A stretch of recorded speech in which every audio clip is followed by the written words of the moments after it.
How do you derive the cosine rule a squared equals to b squared plus c squared minus 2bc cos a? So let's begin from a triangle like this. Now we start off by drawing a perpendicular line from B to line AC. And let's call this point here, let's name it point M. So the length from here to here, AM, let's let it be x. From M to C, angle C, we call it B minus x. Yeah, the whole thing is B, you minus x, the length is B minus x. So we want to focus on two triangles. The first triangle is ABM. So from triangle ABM, if you use Pythagoras theorem, you can write this as BM. BM square will be C square minus x square. C square minus x square.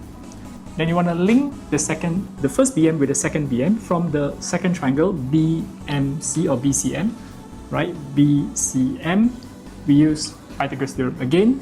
We take BM square equals A square minus B minus x square. Yeah, BM square equals to A square minus B minus x square. Since these two are equal, we'll take the first one, C square minus x square, equate with the second one, A square minus B minus x square. Now remember, at the end of the day, you want to get A square as a subject, so maybe I throw this to the right hand side. A square equals to B minus x square plus C square minus x square. Expand the bracket, A square equals to B square minus 2bx plus x square minus, plus x square first, plus C square minus x square. Can we cancel out your x square and x square? You will get A square equals to B square plus C square minus 2bx.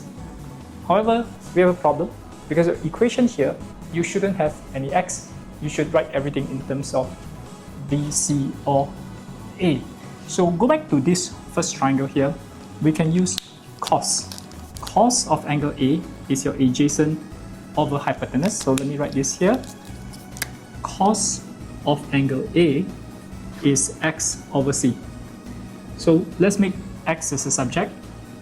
Therefore, x is c cos angle A. Take this c cos angle A, substitute inside.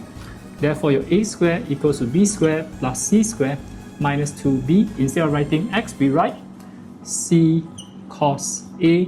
And guys, we got this formula over here already.